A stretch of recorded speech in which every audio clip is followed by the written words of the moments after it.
जी कैसे हैं आप सब। Welcome back to my channel. I hope आप सब बहुत अच्छे होंगे, हम भी बहुत अच्छे हैं। तो जैसा कि आपको पता है कि इस टाइम पे इंडिया में एलपीजी की शॉर्टेज पड़ गई है और बहुत ही ज़्यादा प्रॉब्लम हो रही है हम लोगों को सबको। और इस समय आज डे 3 है और बिल्कुल भी मतलब एलपीजी कहीं ना कहीं से कुछ भी जुगाड़ नहीं हो पा रहा है और जिनको मिल रहा है वो डबल ट्रिपल दाम में मिल रहा है।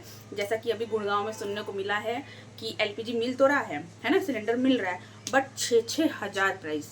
मतलब आप सोचो, कहाँ 1,000-1,100 का सिलेंडर 6,000 के दाम में मिल रहा है। बहुत से लोग खरीदे भी हैं, बट क्यों, मतलब कि इतना बड़ा स्कैम हो रहा है कि हम आपको बता नहीं सकते हैं। नोएडा में ही जो एलपीजी वही 1100-1200 के मिलते थे, चाहे ब्लैक हो चाहे ऐसे नंबर लगाने वाला हो, वो एलपीजी मिलता था करीब 1100-1200 का, और यहाँ पे 1900 के एलपीजी मिल रहे हैं। मतलब आप मान सकते हो कि मतलब कितनी बड़ी मतलब क्या हो रहा है, कुछ समझ में नहीं आ रहा है। इतना ज़्यादा शॉर्टेज पड़ गया है और महंगाई के हिसाब से जितने लोग भी सिलेंडर देते हैं उनकी तो चांदी चांदी है।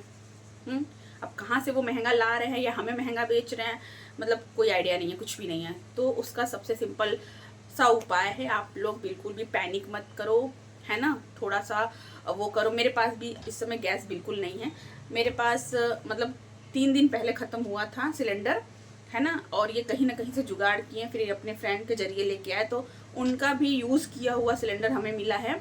क्योंकि भाई सब तो यूज़ ही कर रहा है ना, वो भी 3 या 4 दिन का इसमें गैस होगा और हम इसको बिल्कुल भी यूज़ नहीं कर रहे हैं।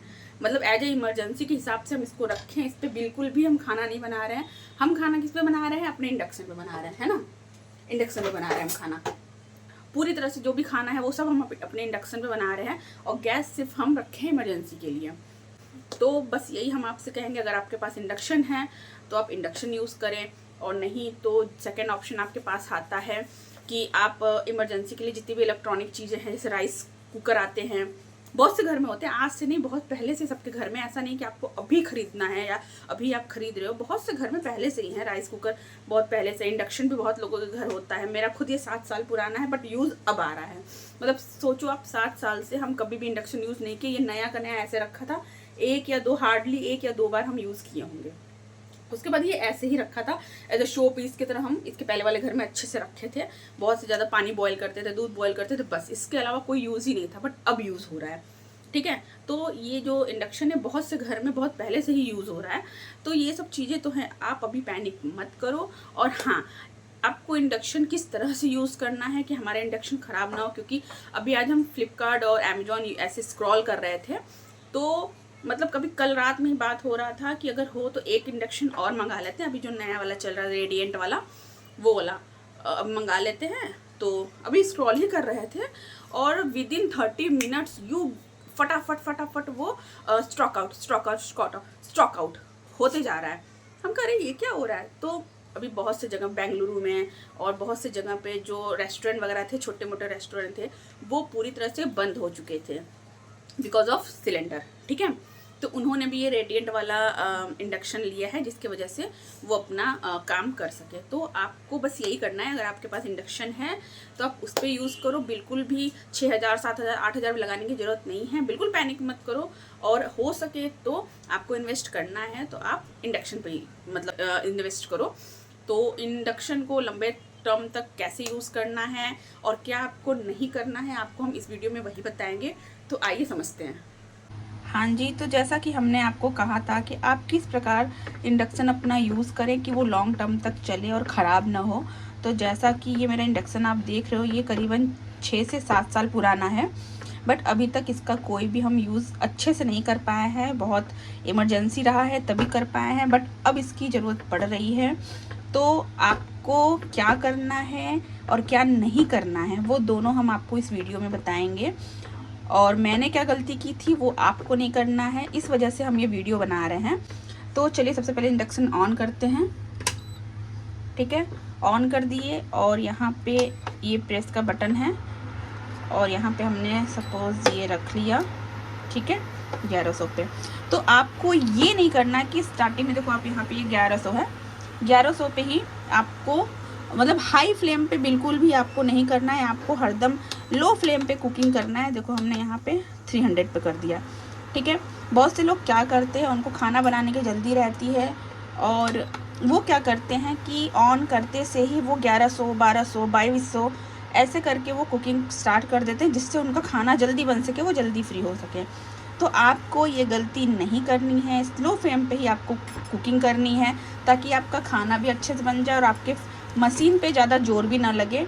मैंने यही गलती स्टार्टिंग में की थी कि कुछ भी बर्तन रखते से, कुछ भी मेरे को बनाना है सब्जी वगैरह, तो हम क्या करते थे, स्टार्ट करते से ही इसको हाई फ्लेम पे कर देते थे, जो कि मेरा हाई फ्लेम 1100 से स्टार्ट हो जाता था। तो उससे हम कुकिंग करना स्टार्ट कर देते थे और डायरेक्ट यहाँ से बंद कर देते थे। तो आपको ये नहीं करना है, आपको हरदम ऑन करते से ही आपको टेम्परेचर मेंटेन कर लेना है। आपको 100 पे करना है कुकिंग या 300 पे। तो हम अभी क्या करते हैं, हम 300 से कुकिंग स्टार्ट करते हैं, जैसे हमको ज़रूरत पड़ती है 3 से 500 तक हम इसको यूज़ करते हैं। बट डायरेक्ट आपको 1100, 2200 से स्टार्ट नहीं करना है, जिससे आपके मशीन पे जोर लगे, ठीक है। और रही बात दूसरी, आपका खाना बनने के बाद आपको कभी भी डायरेक्ट मेन स्विच से स्विच नहीं बंद करना है, आपको यहाँ से ऑफ़ करना है। ये देखो बंद हो गया। अब ये नहीं कि हाँ बंद हो गया तो आप डायरेक्ट स्विच ऑफ कर दो। आप यहाँ पे ध्यान से सुनो, यहाँ का इंडक्शन का जो फ़ैन है वो भी ऑन है, ठीक है। जो अंदर का फ़ैन होता है वो भी ऑन है, आप सुनो अच्छे से। आपको 1 से 1.5 मिनट रुकना है, वेट करना है, जब तक ये अंदर का जो फ़ैन है वो ऑटोमेटिक बंद ना हो जाए, तब तक आपको मेन स्विच ऑफ नहीं करना है। बहुत सी लेडीज़ क्या करती हैं, उनको जल्दी रहती है, यहाँ से बंद करती हैं, फिर डायरेक्ट स्विच बंद कर देती हैं। और कितनी लेडीज़ को मैंने देखा है डायरेक्ट स्विच बंद कर देती हैं। तो वो गलती आपको नहीं करनी है, इससे आपके मशीन पर प्रेशर पड़ता है, ठीक है। तो आपको थोड़ा सा 1 से 1.5 मिनट रुकना पड़ेगा। देखो इसका फ़ैन अभी तक चल रहा है।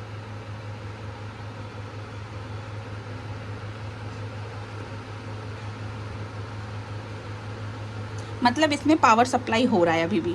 तो आपको फ़ैन बंद होने का वेट करना है, ठीक है। इसका आप देख सकते हो, सुन सकते हो आप अच्छे से।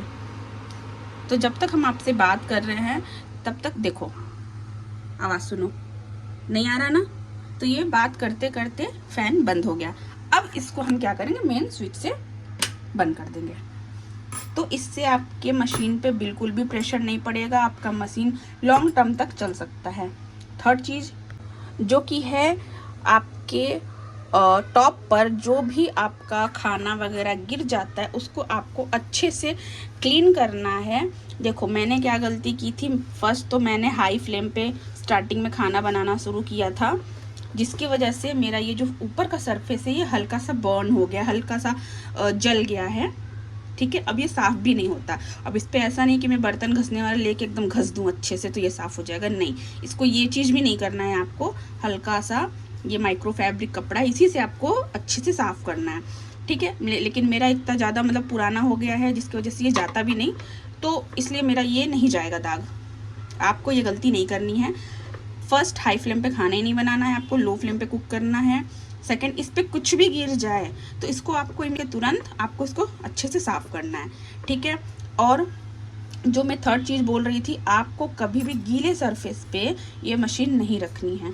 आपका जो ये सरफेस है हरदम सूखा होना चाहिए, वरना जो आपका गीला सरफेस रहेगा उसके ज़रिए जो इसके अंदर फ़ैन होती है नीचे के मशीन, नीचे के सरफेस पे, उसके ज़रिए पानी क्या ऊपर में जाएगा, मशीन अंदर तार होते हैं इसके, तो उस तार में जाएगा, जिससे शॉर्ट सर्किट होने का डर रहता है। तो हरदम आपको ये ध्यान रखना है कि आपका जो ये सरफेस है हरदम सूखा रहे। तो ये 3 चीज़ें हैं जो कि आपको करनी है और नहीं करनी है, दोनों चीज़ें मैंने आपको बता दी हैं। तो आई होप आपको इस वीडियो से ज़रूर हेल्प मिलेगा। ऐसा नहीं कि आपको यूज़ करना नहीं आता इंडक्शन, बट हमें जो पता था वो जानकारी हम आपके साथ शेयर किए हैं। आई होप आप सबको ये समझ में आएगा, आप इस पर फॉलो करोगे। हमें भी किसी न किसी के ज़रिए ही पता चला है, कुछ लोग खुद से सीखते हैं, कुछ लोग किसी ज़रिए सीखते हैं, है ना। तो बस हमारा ये वीडियो बनाने का यही पर्पस था कि आप लोग को सही जानकारी मिले, और बाकी तो आप लोग खुद समझदार हो, तो बस यही था।